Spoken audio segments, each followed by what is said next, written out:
Check out today's video sponsor, the Jersey Plug Waterford. Ever wanted to buy cheap yet high quality jerseys or sets, but don't want to spend high amounts of money? Then look no further than the Jersey Plug Waterford. Here are some of the items they sell.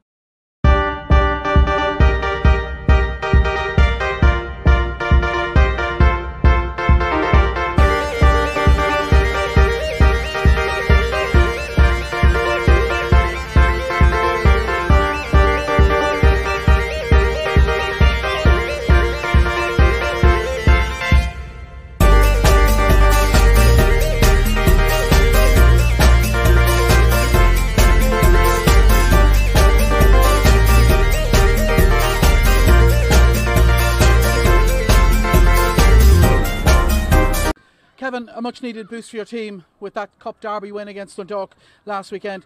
Something to build on as you return to the league tonight. Yeah, look, and I did say that before the game. Probably it was more than just getting through to the next round of the Cup. We just needed a probably complete performance. I think it was fairly close to that. Obviously, we conceded late, but yeah, it was a good performance, and we didn't get any points for it, which is obviously the most important thing. But you do want to take that form into the next game, as I said. Hopefully, and that's tonight. Yeah, Drogheda controlled the match for much of it last week.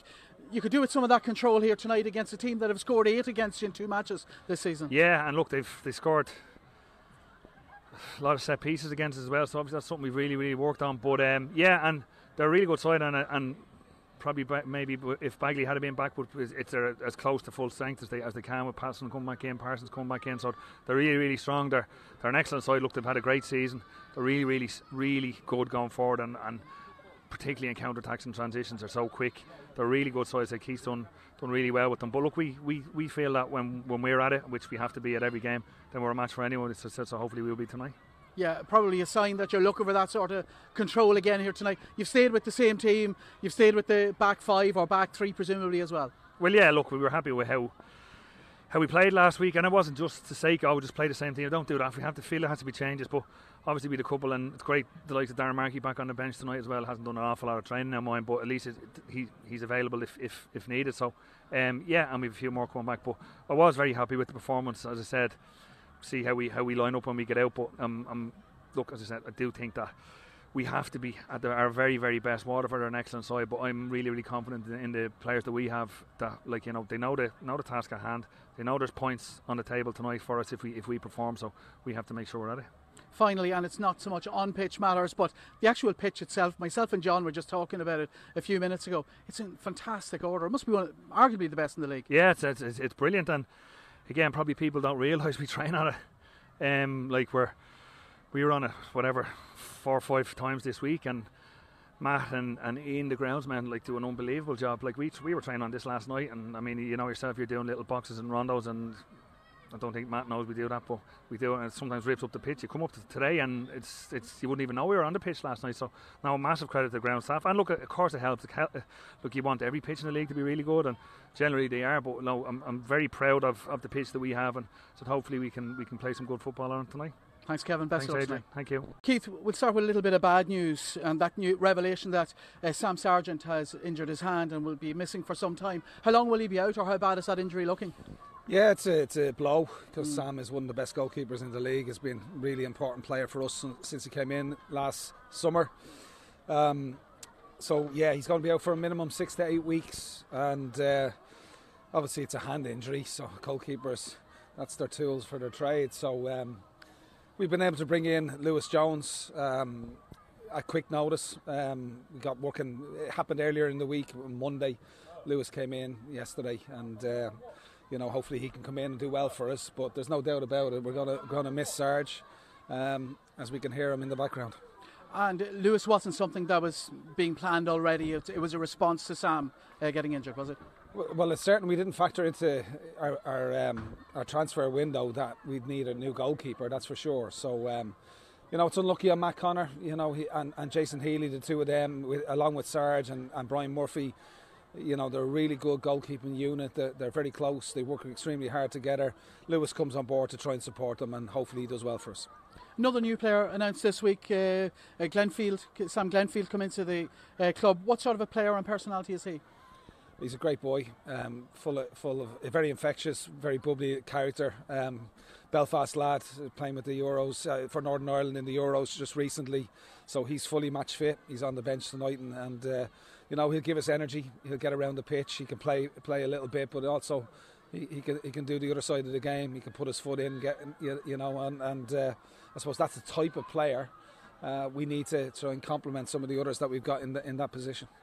Drogheda, you've beaten them twice already this season, bottom of the table at the moment, but everyone here will be hoping that win over Dundalk last week can be a real fillip and a boost and a kickstart their season. Is that something you need to be wary of this evening? It might be a different side.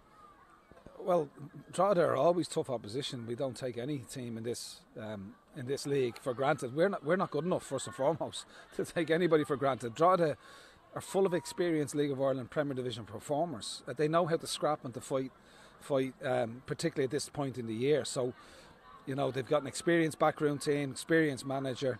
You know, very tough challenge for us tonight, and that's what we're looking forward to, because, you know, we had a long enough time in the First Division. You know, we want to maintain our Premier Division status if we can, and to try and come to places like this and deliver good performances. The Cup safely negotiated last weekend, but the previous league game was a defeat to Galway. You might have rather to have a league game straight away after that to try and respond to that and to show some resilience, but this is an opportunity tonight. Galway have beaten lots of teams this year, you know, so, and unfortunately we went down to a long throw with a set play, and that's an area that we're looking to improve upon. It's an area that we want to try and get after, is keeping clean sheets. I said that to you up in Dundalk a number of weeks ago. So yeah, listen, we want to respond in a positive manner tonight, put in a good performance. Challenging week for lots of different reasons. We've got some positive news with Barry Bagley coming back onto the bench tonight. One or two of the boys that we brought in, like Shane Flynn, like Sam Bellis, earlier in the window are looking sharper, looking fitter, looking stronger. So I think the depth of our squad, even though we've lost one or two, you know, I think we're starting to now look reasonably strong, you know, albeit that we've lost Melise Asamoah as well. So hopefully the boys that we brought in make an impact. Best of luck tonight, Keith. Thank you.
Kevin, 2-0 win here tonight against Waterford. Talk us through how you saw that. I thought Waterford started very well. They're probably when I saw the team, and you had an idea they were going to go loads of energy in midfield and try and and get lads with Cormac and into areas that they hurt us down there, and they did that. But in fairness to our lads, we adjusted really quick, and they probably didn't create any chances, to be fair. But then I thought the game went well.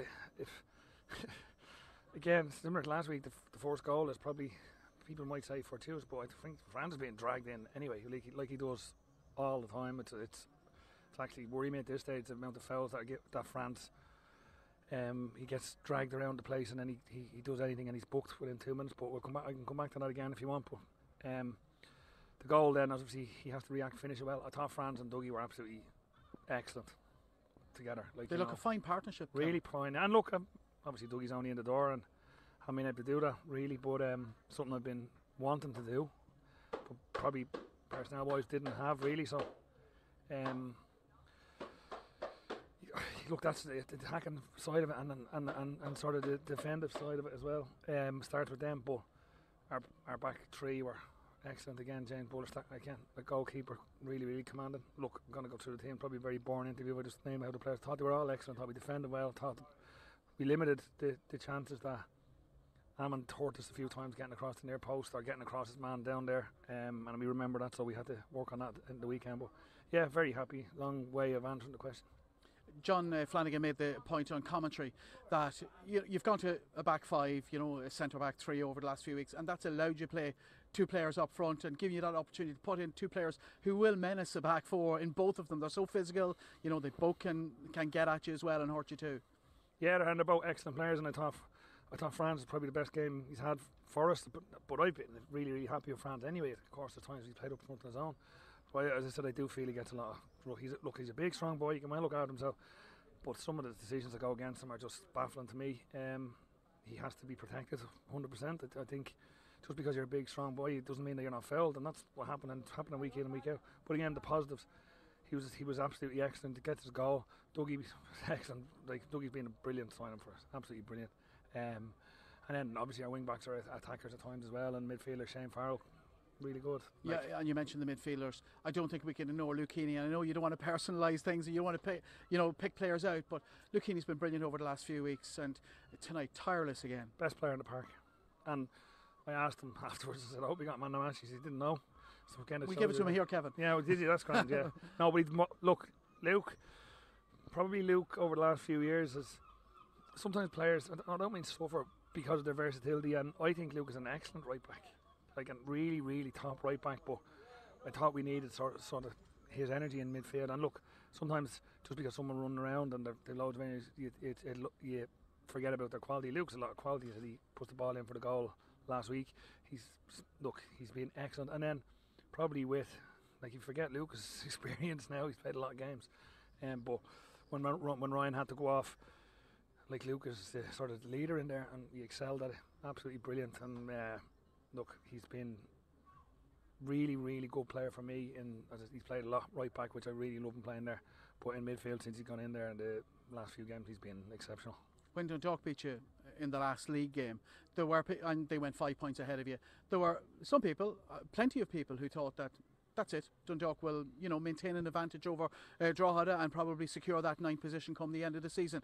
But anyone who thought that should have a look at the game tonight, because that looked like the old Drogheda, I have to say, of last season and the season before. Yeah, and we've had a lot of moments like that. We have been first third of the season, we've played really well. We're lucky at a couple of results, but look, people can think what they want.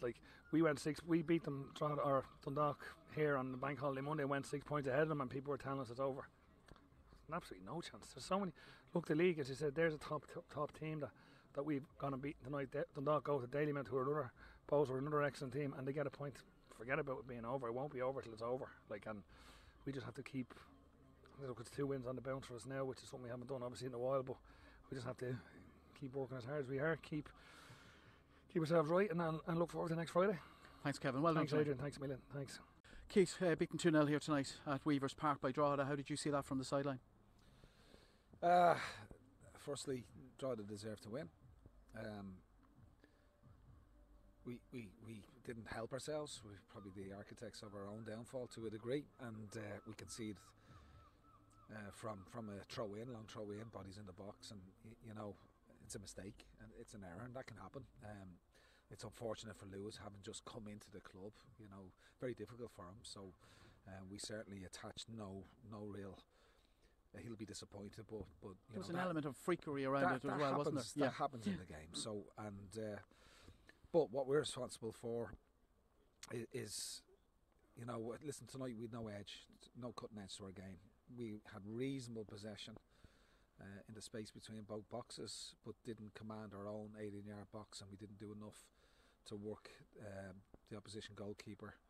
I think we probably had 2 shots on target over 90 minutes. I'm not 100% sure, but just didn't do enough to deserve to win.